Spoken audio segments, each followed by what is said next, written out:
Welcome to the Business Buyer Diaries. My name is Nathan Platter. I'm a full-time employee, and I bought a business. I did everything right, from finding the deal, handling all the due diligence on 63 opportunities, and ultimately bought a profitable gym. And boy, was I in for a big surprise as a new owner.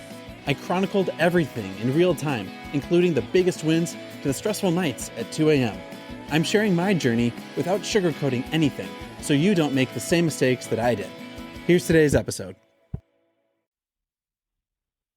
Good morning. Well, payroll went out today, and I didn't account for that yesterday when I was doing my take a deep breath thing. So the amount in the bank went down even more, and can't stop, breathe, relax, and I'm seeing that my stress is bleeding into my personal life.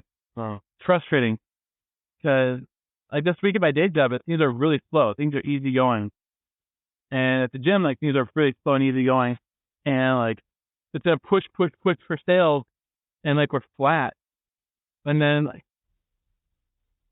so expensive. Payroll is $6,000 every 2 weeks. Is that right? I have to relook at it, but like we're training on an additional person because one person wants to back down an hour. So we're like double staffed on some things. The rent check went out, and I had to make that SBA loan payment. So much cash outflow. It's crazy. End of month, like there's so many funds that leave the account. And so realizing, all right, this is like I've been saying, like we have the revenue cycles and like the 6 weeks of sales and then like the 6 weeks of fulfillment. We're in the 6 weeks of sales period right now. And if cash is tight, we got to do something. So it's downtime. And what am I going to do for those times where we're not doing sales, and we're doing fulfillment? And so I'm realizing I need to have something that's a high ticket offering that I can run the sale on and that I can fulfill. Because my team right now, my team is in the weeds too much. They're focused heavily on fulfillment, member experience, guest relations, administrative work. Like that's what they enjoy doing. But if you're going to get a job somewhere and you're going to figure out the pay band for being a front desk person at Lifetime Fitness versus like a personal training sales person who's making more. It's the person who's bringing in more and doing more and adding value to the organization. And members need to have a good experience. Members need to be loved on and catered on. If someone doesn't say your name walking through the front door, that's not going to ruin the experience as much as having a shot at helping them grow their membership experience at Life. And so just looking at like what do the big box stores do? Where do they put their training? Where do they put their dollars and their focus and their attention? It's going to be in the premium off, in the upsells, in the member deep diving. It's not going to be the administrative task handling. And just thinking about like, so each month we sell probably, $5,000 of products. Will it be like supplements, merchandise? I don't know the exact number. I should. But it's in that ballpark of $4,000 to $5,000 in revenue. Plus, there's time to handle inventory, time to check expiration dates, making sure if we get merchandise, we get it branded, we send it off to the supplier. There's a lot of wasted time and energy to make $2,000 a month profit.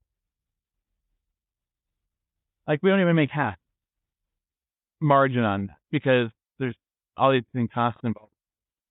And so all I have to say, if we were to spend, and let's just say we spend 7 hours a month, just making up a number, 7 hours a month on inventory related things, whether it be buying inventory, checking inventory, restocking the front shelves of inventory, paying the vendor for inventory. I should say let's say 5 hours a month. Let's reallocate 3 of those hours to high-end sales calls. So 3 calls a month, one of those 3 buys, and that's total, or 3 people, and we're very good at our closing rates, 2 buy. one person does a challenge. Let's even say one person just does a 10-week challenge, $800.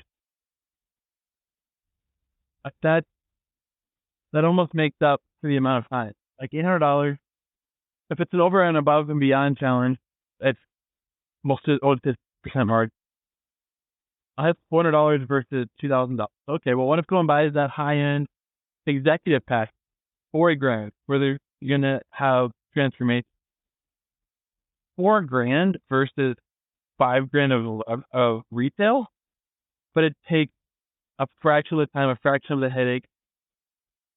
It's not much easier. Like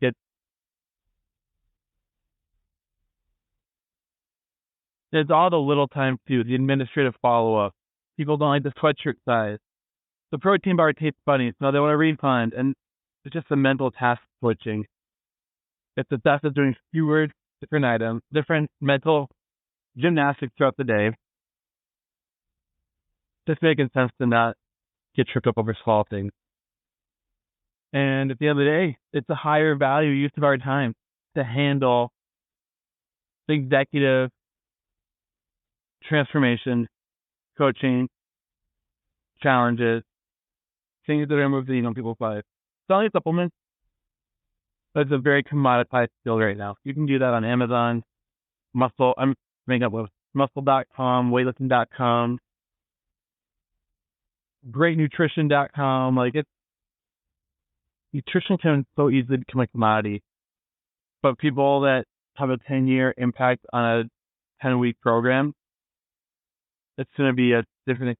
So I'm going to be putting my energy into that. I'm not going to be optimizing our vendors for sweatshirt supplies or our local print shop and how they're going to do print jobs or whatever.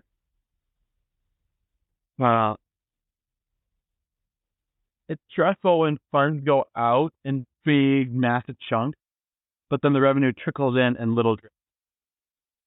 Because you're just waiting for that big, and then also you have a big drop, and then you're like calculating, all right, are these little tickets going to be enough to pay off the other big drop? So I may have to take on, there's something that I take on to start figuring out the executive sales sides of things. Well, I don't know. Right now, I don't want the gym to bleed into my personal life, bleed into my W2 life. And right now it is. That's a lot of mental bandwidth. It's a lot. Well, I'm not complaining. These are problems I want to have. We've got webbing. We've got backup. It's not time to panic. We have our flowing pace. We have our home. We have our health. We have friends. We have family. It's been nowhere near time. Breathe, count our blessings, be grateful for what we have, see the upside and where we're going, acknowledge that there's a hope, future, God has a plan.